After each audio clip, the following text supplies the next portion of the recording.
বলেন এই আসমান জমিনের মালিক কে? আপনার আমার মালিক কে? আপনার আমার হায়াত দান করেছেন কে? মৃত্যু দান করবেন কে? আল্লাহ রাব্বুল আলামিন এই কথাটাই বুঝাইলেন, তাবারাকাল্লাযী বিয়াদিহিল মুলক। যত ধরনের আসমান এবং জমিনের রাজত্ব একমাত্র শুধুমাত্র কার হাতে? দুনিয়ার যত বড় প্রেসিডেন্ট হোক, আল্লাহ তাআলা যদি চায় যে আমার হুকুম মতো চলবে, কারো বাপের বেটার ক্ষমতা নাই এই দুনিয়াকে উল্টে দেওয়ার। কিন্তু আল্লাহ যদি চায়, কোন বলবে ফায়াকুন, সাথে সাথে হয়ে যাবে। সুবহানাল্লাহ। ওয়া হুয়া আলা কুল্লি শাইইন কাদির।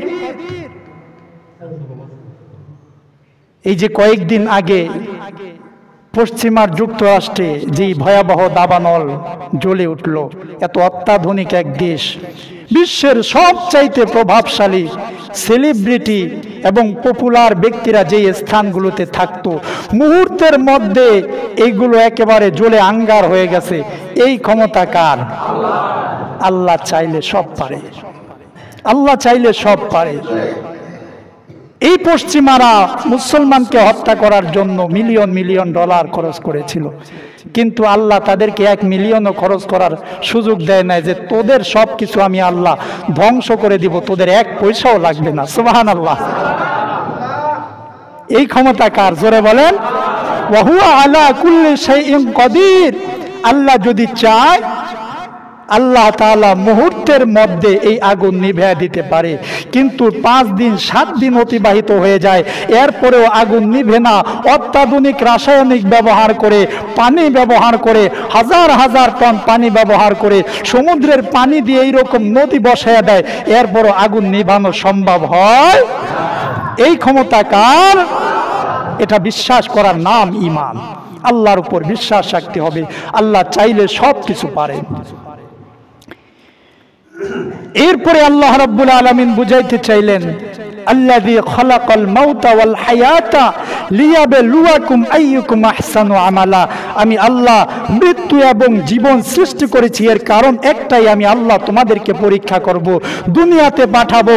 দুনিয়াতে পাঠানোর পরে তোমরা কোন পথে চলো এটাকে আমি আল্লাহ পর্যবেক্ষণ করব, দেখব, শুনবো। তো তোমরা যদি ভালো পথে চলো, উত্তম আমল করো, চরিত্রটাকে সুন্দর রাখো, তো এই চরিত্র সুন্দর করে রাখার বদৌলতে আল্লাহ তাআলা বলেন তোমাদেরকে আমি আল্লাহ তাআলা মাফ করে দিব। সুবহানাল্লাহ। ওয়া হুয়াল আজিজুল গফুর। আল্লাহ চাইলে আপনাকে আমাকে কোনো হিসাব নেবেন না, ক্ষমা করে দিবেন। আর যদি আল্লাহ চান, আপনাকে আমাকে যে কোনো ভাবে জাহান্নামে ঢুকিয়ে দিতে পারেন। এজন্য বলেন, আল্লাহর রহমতের তালাশ করা আমাদের দরকার আছে না নাই? আল্লাহর রহমতের তালাশ করতে হবে। আল্লাহর রহমতের তালাশ কি আনন্দবাজার চায়ের দোকানে পাওয়া যাবে? আল্লাহর রহমত কি শাহরাইল বাজারে পাওয়া যাবে? টিভির দোকানে পাওয়া যাবে? যেখানে বিভিন্ন আড্ডা গল্প গুজব হয় সেখানে পাওয়া যায়? আল্লাহর রহমত কোথায় পাওয়া যায়? যেখানে আল্লাহর নামের জিকির হয়, মসজিদে পাওয়া যায়। ঠিক কি না? এজন্য আমার ভাইয়েরা, আল্লাহর রহমত যদি পেতে হয় অবশ্যই মসজিদমুখী হতে হবে।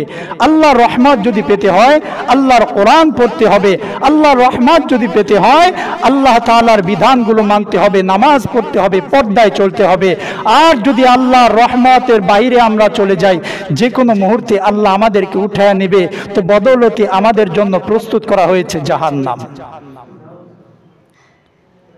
এজন্য জাহান্নাম থেকে বাঁচতে চান তো সবাই? আল্লাহ আমাদেরকে জাহান্নাম থেকে বাঁচার তৌফিক দান করেন। পড়েন আমিন।